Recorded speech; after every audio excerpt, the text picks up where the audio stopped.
Police পরোক্ষ নয় প্রত্যক্ষভাবে এটাকে মদত দিয়েছে। পুলিশের মদত ছাড়া এই ঘটনা ঘটেনি। হ্যাঁ, আমরা থানাকে কোকোবেন থানাকে মেল করেছি যে এই ঘটনায় আপনার ইন্ধন ছাড়া ঘটতে পারে না, তদন্ত চাই। শুধু তদন্তের মধ্যে বিজেপি লিডারকে নিয়ে এলে হবে না।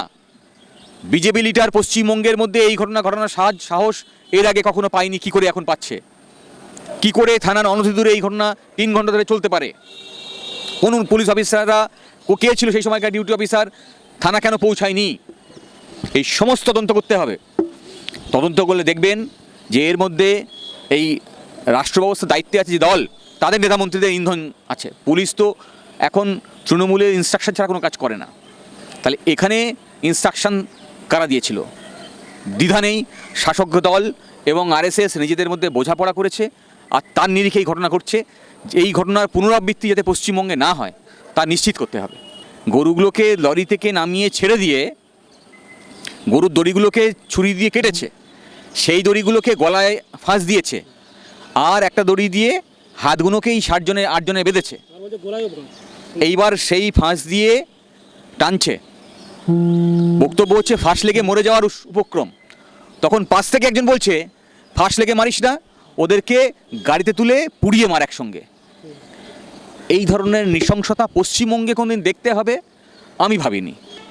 মুর্শিদাবাদের দাঙ্গায় বলছে পুলিশ এবং বিএসএফ যৌথভাবে কাজ করেছে, ঠিক আছে, আর তাতে ভিকটিম হচ্ছে সংখ্যালঘু সম্প্রদায়ের মানুষ। আটকাতে হবে সাধারণ মানুষকে রাস্তা থেকে। আমি মেয়েদের ক্ষেত্রে বলেছি যে যদি পশ্চিমবঙ্গে ধর্ষণ আটকাতে হয় তাহলে মেয়েদেরকে দুর্গ তৈরি করতে হবে, পাড়ায় পাড়ায় মেয়েদের দুর্গ তৈরি করতে হবে। যেমনভাবে দেখবেন এর সময় তেভাগা আন্দোলনের সময় মহিলা আত্মরক্ষা সমিতি ছিল, তখন কিন্তু তেভাগা আন্দোলনে মহিলাদের ভূমিকা এতটাই গুরুত্বপূর্ণ ছিল যে বলা হতো যে এই আত্মরক্ষা সমিতি হচ্ছে সলতে প্রদীপের। তেভাগা আন্দোলন যদি প্রদীপ হয় তাহলে এই মহিলা আত্মরক্ষা সমিতি হচ্ছে সলতে ছাড়া প্রদীপ জ্বলে না। তাহলে মহিলারা চাইলে যেমন পশ্চিমবঙ্গে রেপ আটকাতে পারে, তার জন্য নিজেদেরকে একত্রিত হতে হবে, একজোট হতে হবে, ধর্ম বর্ণ ভাষা নির্বিশেষে। আর ওরা চায় বিভাজন করতে, আর তাই দুর্গাপুরের ঘটনা। সংখ্যালঘু যারা গরু ব্যবসায়ী তাদের উপরে থানার 1 কিলোমিটার ভেতরেই নির্মম অত্যাচার চললো 3 ঘন্টা ধরে। আপনি গতকাল সেখানে গিয়েছিলেন, কি বলবেন? আপনার প্রশ্নের মধ্যেই সব উত্তরটা আছে।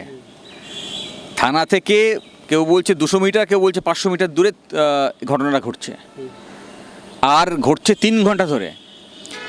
আর সেই ঘটার চলাকালীন সাংবাদিকরা চলে আসছে, সাংবাদিকরা ভিডিও রেকর্ড করছে, সোশ্যাল মিডিয়ায় ছেড়ে দিচ্ছে, অথচ পুলিশ সেখানে পৌঁছাতে পারছে না।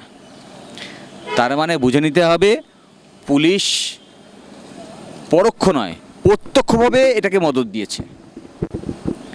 পুলিশের মদত ছাড়া এই ঘটনা ঘটেনি। হ্যাঁ, তাহলে পশ্চিমবঙ্গ আমরা কোনোদিন এই উদাহরণ দেখব বলে আশা করিনি যে পশ্চিমবঙ্গের মধ্যে একজন মুসলিম ভাইকে, তারা প্রায় 7-8 জন ছিলেন, তাদেরকে জয় শ্রীরাম বলে ধ্বনি তুলতে হবে, তাদেরকে হুমকি দেওয়া হবে যে ইসলাম ধর্মের থাকলে এখানে থাকা যাবে না, তাদেরকে গরুগুলোকে লরি থেকে নামিয়ে ছেড়ে দিয়ে গরুর দড়িগুলোকে ছুরি দিয়ে কেটেছে, সেই দড়িগুলোকে গলায় ফাঁস দিয়েছে, আর একটা দড়ি দিয়ে হাতগুলোকেই 8 জনে বেঁধেছে। এইবার সেই ফাঁস দিয়ে টানছে। বক্তব্য হচ্ছে ফাঁস লেগে মরে যাওয়ার উপক্রম। তখন পাশ থেকে একজন বলছে ফাঁস লেগে মারিস না, ওদেরকে গাড়িতে তুলে পুড়িয়ে মার একসঙ্গে। এই ধরনের নৃশংসতা পশ্চিমবঙ্গে কোনদিন দেখতে হবে আমি ভাবিনি। আমার মনে হয় আমার মতো পশ্চিমবঙ্গবাসী কেউই, সেটা হিন্দু ধর্মে হতে পারে, সেটা খ্রিশ্চান ধর্মে হতে পারে, সেটা মুসলিম ধর্মে হতে পারে, কেউ কখনো ভাবিনি। কিন্তু এখন যেহেতু ধর্মটা হচ্ছে রাজনীতির বিষয় হয়ে গেছে, দেখেছেন আমাদের রাজ্য সরকার মন্দির বানাচ্ছে, হ্যাঁ, পুরীর আদলে জগন্নাথ মন্দির আদলে জগন্নাথ মন্দির বানাচ্ছে, আবার পুজোর টাকা দিয়েছে 1,10,000। হ্যাঁ, তেমনই বিজেপিও একই ধর্মকে সামনে নিয়ে আসছে। তাহলে এই ধর্মকে রাজনীতি করার যবে থেকে শুরু হয়েছে, আর সেটাকে ইন্ধন জুগিয়েছে বিজেপি এবং তৃণমূল উভয়ে, এবং সেটা এখন প্রত্যক্ষভাবে করছে। আর এই ঘটনা বেড়ে বেড়ে এমন জায়গায় পৌঁছেছে যে সেখানে প্রশাসনকেও ইনক্লুড করছে।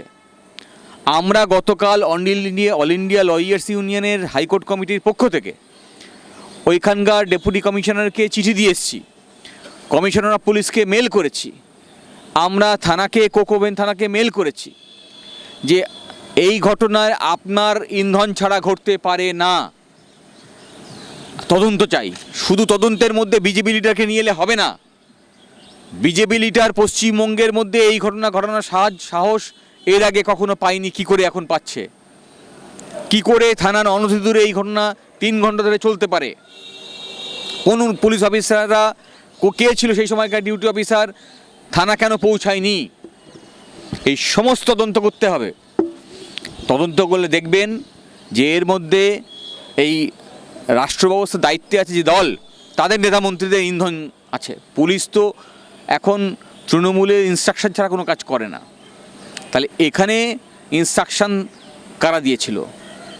দ্বিধা নেই, শাসক দল এবং আরএসএস নিজেদের মধ্যে বোঝাপড়া করেছে, আর তার নিরিখে এই ঘটনা ঘটছে। এই ঘটনার পুনরাবৃত্তি যাতে পশ্চিমবঙ্গে না হয় তা নিশ্চিত করতে হবে। এই গরু রক্ষা বাহিনী আমরা দেখি দাবি ইদানিং করে খুব বেড়েই চলেছে। উত্তরপ্রদেশে ছিল, পশ্চিমবঙ্গে ছিল না। গুজরাট, উত্তরপ্রদেশ ভারতবর্ষের এই উদাহরণ তৈরি করেছে। আর সেই একই ঘটনা পশ্চিমবঙ্গে ঘটবে তা আমরা কখনো আশা করিনি। পশ্চিমবঙ্গের সংস্কৃতি এরকম ছিল না। এখানে নজরুল, রবীন্দ্রনাথকে একসঙ্গে আমরা আলোচনা করি। হ্যাঁ, ফলে পশ্চিমবঙ্গের এই পরিবেশ তৈরি করার জন্যে একটু অতীতে চলে যান। গত 15 বছরে পশ্চিমবঙ্গে শতাধিক, মানে হাজার হাজার বলবো আমি রাদার, আরএসএসের স্কুল তৈরি হয়েছে। হ্যাঁ, বিভিন্ন নামে, ঠিক আছে। আর সেই স্কুলে কি শিক্ষা দেয় বুঝে নিন। হ্যাঁ, তাহলে পশ্চিমবঙ্গে আরএসএসের স্কুল তৈরি করতে দিয়েছে, তাহলে এই রাজ্য সরকার করতে দিয়েছে? নিজেদের সরকারি স্কুল বন্ধ হয়ে যাচ্ছে আর আরএসএসের স্কুল তৈরি হচ্ছে। খুব স্বাভাবিক, কারণ আমরা চাইছি, সরকার চাইছে যে একটা বিভাজনের পরিবেশ তৈরি হোক। হ্যাঁ, এই যে রিসেন্টলি দেখবেন আবার এই যে ইলেকট্রাল রিভিশন হচ্ছে, ইন্টেনসিভ রিভিশন যেটা হচ্ছে স্যার, তাহলে এই এসআইআরও করা হচ্ছে পশ্চিমবঙ্গে। বেসিক্যালি ভয় দেখানো হচ্ছে, ধর্মে ভয় দেখানো হচ্ছিল, এইবার এই ভয় দেখানো হচ্ছে। হ্যাঁ, যে আপনি সব চলে যাবে, আপনি শাসক দলের পক্ষে দাঁড়ান, আর কিচ্ছু না। দেখবেন নো ভোট টু বিজেপির একটা স্লোগান উঠেছিল এর আগেবার। এবার কি তুলবো? এবার স্যার তুলবো। হ্যাঁ, এবার এই বিভাজন দেখাবো। এই শুরু করছে খুব অর্গানাইজড ওয়েতে। মুর্শিদাবাদের দাঙ্গায় বলছে পুলিশ এবং বিএসএফ যৌথভাবে কাজ করেছে, ঠিক আছে। আর তাতে ভিকটিম হচ্ছে সংখ্যালঘু সম্প্রদায়ের মানুষ। আটকাতে হবে সাধারণ মানুষকে রাস্তা থেকে। আমি মেয়েদের ক্ষেত্রে বলেছি যে যদি পশ্চিমবঙ্গে ধর্ষণ আটকাতে হয় তাহলে মেয়েদেরকে দুর্গ তৈরি করতে হবে, পাড়ায় পাড়ায় মেয়েদের দুর্গ তৈরি করতে হবে।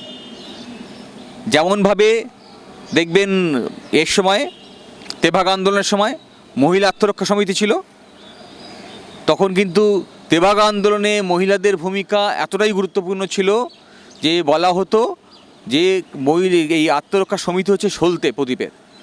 তেভাগা আন্দোলন যদি প্রদীপ হয় তাহলে এই মহিলা আত্মরক্ষা সমিতি হচ্ছে সলতে, সলতে ছাড়া প্রদীপ জ্বলে না।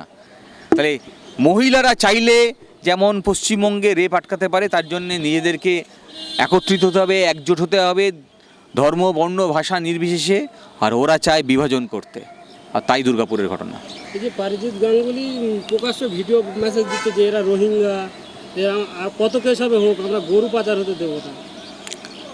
দেখুন, বিজেপির লিডার তো ওরা তো ওটাই ওদের এজেন্ডা যে আমরা হিন্দু মুসলিমের বিদ্বেষ তৈরি করব। এছাড়া তাদের কোনো রাজনীতি নেই। ওরা তো 15 লক্ষ টাকা মানুষের যদি অন্য রাজনীতি করে তাহলে বলবে যে 15 লক্ষ টাকা আমার অ্যাকাউন্টে কেন এলো না, মোদি তো বলেছিল। কেন কালো টাকা সব বাজার থেকে চলে গেল না, মোদি তো বলেছিল। আমরা তো সব থালা বাসন বাজিয়েছিলাম, কোভিড কেন গেল না থালা বাসন বাজিয়ে। তা মানুষ তো প্রশ্ন তুলবে যে আপনি যা প্রতিশ্রুতি করেছিলেন যে প্রতি বছর এরকম 2 কোটি লোকের চাকরি করে দেব, তার তো চাকরি হচ্ছে না।